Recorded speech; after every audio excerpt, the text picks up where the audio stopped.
également de la discussion avec les fournisseurs de carburant. Il y avait le collectif contre la cherté du carburant, il y avait les Gilets jaunes, c'est il y a presque un an.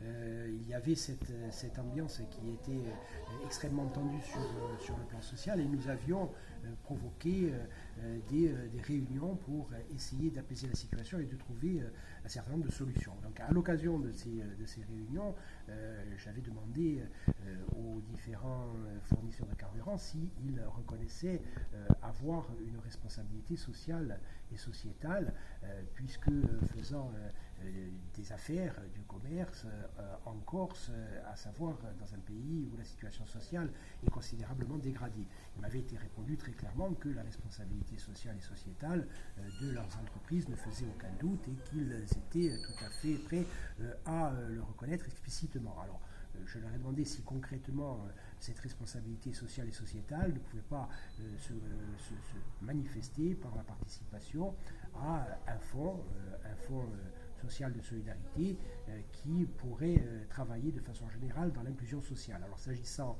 des fournisseurs de carburant, par exemple, nous avions émis l'hypothèse d'une aide pour les personnes habitant loin de leur lieu de travail, sous condition bien sûr de ressources. Ce sont des choses qui existent ailleurs, notamment dans les Hauts-de-France, mais avec de l'argent public. Et c'est vrai que compte tenu de la situation de la collectivité de Corse, il nous a paru important de pouvoir mettre en place une structure permettant de remplir une mission d'intérêt public, dans le sens de l'inclusion sociale, mais avec de l'argent privé, c'est-à-dire sous forme de mécénat. Donc qui dit mécénat, justement, dit argent privé, quelle est la réception que vous avez eue auprès des entreprises ou même des individus qui, par leur surface financière, peuvent se permettre d'être mécènes à eux seuls? Alors, nous avons eu plusieurs rencontres avec des mécènes potentiels, des sociétés, mais également des personnalités qui se sont portées candidates pour participer au mécénat dans un cadre comme celui-ci et dans le sens de l'inclusion sociale. Donc évidemment, on peut penser aux grosses sociétés. Alors je parlais des sociétés de fournisseurs de carburant, mais les sociétés maritimes également, de transport maritime, nous les avons rencontrées, nous avons rencontré des banques.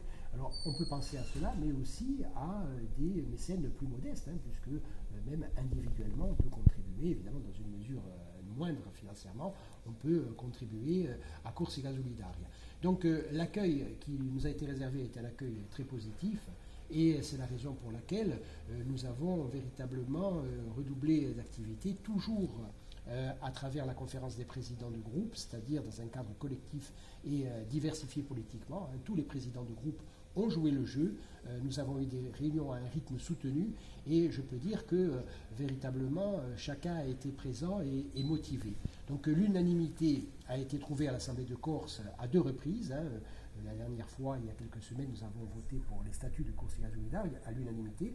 Mais je dois dire que cette unanimité ne s'est pas manifestée seulement par un vote à l'Assemblée de Corse, mais par une activité des présidents de groupe.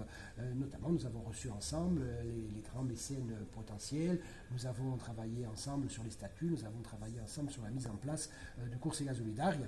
Donc aujourd'hui, nous rentrons dans une phase tout à fait opérationnelle, puisque les statuts validés par l'Assemblée de Corse ont été déposés en préfecture. La création de Corsica Solidaria a été publiée au journal officiel, et donc il s'agissait aujourd'hui de la première réunion du conseil d'administration de Corsica Solidaria, avec une participation, je dirais, massive des membres du conseil d'administration. Donc un travail soutenu depuis ce matin, et je crois une ambiance de travail et une motivation très forte. Quelles vont être les priorités ?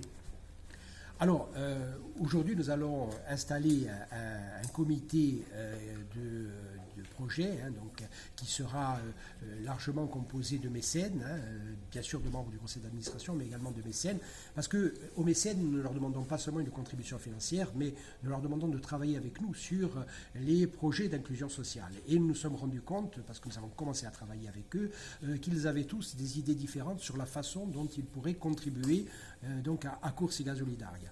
Donc nous allons maintenant rentrer dans cette phase opérationnelle avec les mécènes, et nous allons mettre en place, donc des projets dans le sens, par exemple, de l'aide au déplacement, dans le sens de l'aide à la formation, de l'aide au passage du permis de conduire. Enfin, il y a une quantité très forte de sujets qui peuvent être abordés dans le cadre de Corsica Solidaria.